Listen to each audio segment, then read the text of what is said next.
ஆன்மீக பரிவர்த்தனை சேனல் அன்பு அனைவருக்கும் வணக்கம். நம்ம இங்க பார்க்க போற பதிவு சேர மன்னனுக்கு சிவபெருமான் எழுதிய கடிதம் என்ன அப்படிங்கிறத பத்தி தான் நம்ம பார்க்க போறோம். இறைவன் மீது ஆழ்ந்த பக்தி கொண்டிருக்கக்கூடிய அந்த பக்தர்களுடைய நலனுக்காகவும் அவர்களை காப்பாற்றுவதற்காகவும் அந்த சிவபெருமான் செய்யக்கூடிய அந்த செயல்களை யாராலுமே செய்ய முடியாது.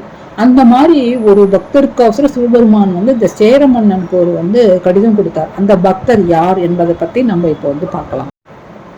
நான் மாடல் கூடல் என்று அழைக்கப்படுகின்ற அந்த மதுரையில ஆட்சி செய்து வந்திருக்கின்ற அந்த மீனாட்சி சொக்கநாதர் மேல பானபத்திரர் அப்படிங்கிறவர் தினமும் கோவிலுக்கு சேர்ந்து பாடல்கள் எல்லாம் பாடி வணங்கி வந்தார். அவர் எவ்வளவுதான் பக்தியா சிவபெருமானுக்கு பாடினாலும் வறுமையில தான் அவர் இருந்தார்.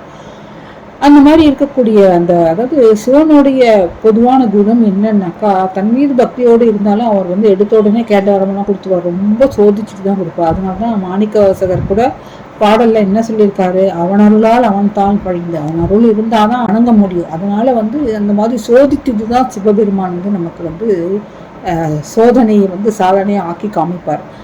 அந்த மாதிரி இருக்கிறப்போ இந்த பானபத்திரருக்கு அவர் பொருள் கொடுத்து உதவணும் அப்படின்னு முடிவு பண்ணிட்டு இவர் என்ன பண்றாருன்னா, சேர மன்னனுக்கு ஒரு ஒரு கடிதம் எழுதி இந்த பானபத்திரருக்கு உதவி செய்யறதுக்கு ஒரு சிபாரிசு கடிதம் எழுதுறாரு. அந்த கடிதத்தை எழுதுறது மாத்திரம் இல்லாம அதை இந்த பானபத்திரனுடைய கனவுல போய் சொல்லிட்டு, இந்த மாதிரி ஒரு கடிதம் எழுதியிருக்கேன், இதை நீ சேர மன்னனை காட்டி நீ பொருள் உதவி பெறுவாய் அப்படின்னு சொல்லிட்டு அந்த பானபத்திரனுடைய கனவிலையும் சொல்லிடுறாரு. அதே மாதிரி சேர மன்னன் கனவிலையும் போடி, இந்த மாதிரி என்னுடைய பக்தன் பானபத்திரன்கிற வருவான், இன்னொரு பக்தனான நீ அவனுக்கு உதவி செய்யணும் அப்படின்னு சொல்லிட்டு சிவபெருமான் அவருடைய கனவிலையும் போய் சொல்லிடுறாரு. இந்த பானபத்திரர் கண்ணை முழிச்சு பார்க்குறப்ப ஒரு பக்கத்துல ஒரு ஓலைச்சுவடி இருக்கு. அதுல 3 பாடல்கள் எழுதப்பட்டிருக்கிறது. அதுல முதலாவது பாடல் என்னன்னா, யார் இந்த பாடலை எழுதுறோம் அப்படிங்கிறத பத்தி அதாவது கடிதம் பாடலாம் எழுதியிருக்காரு, அது கடிதம் தான். ஆனா அந்த கடிதம் முதலாவது கடிதம் யார் எழுதுறது அப்படிங்கிறத போட்டுட்டு, இரண்டாவது கடிதம் யாருக்கு எழுதுறோம், அதாவது ஃபர்ஸ்ட் ஃப்ரம் டு நம்ம போடுவோம் இல்லையா, அதே மாதிரி யாருக்கு எழுதுறோம் அப்படிங்கிறத போட்டுட்டு, மூணாவது சப்ஜெக்ட் என்ன அப்படின்னா, அந்த சேர மன்னன் இந்த பானபத்திரருக்கு நீ உதவி செய்ய வேண்டும் அப்படிங்கிறத ஒரு பாடலா சிவபெருமான் எழுதி அந்த ஓலையை வச்சிருக்காரு.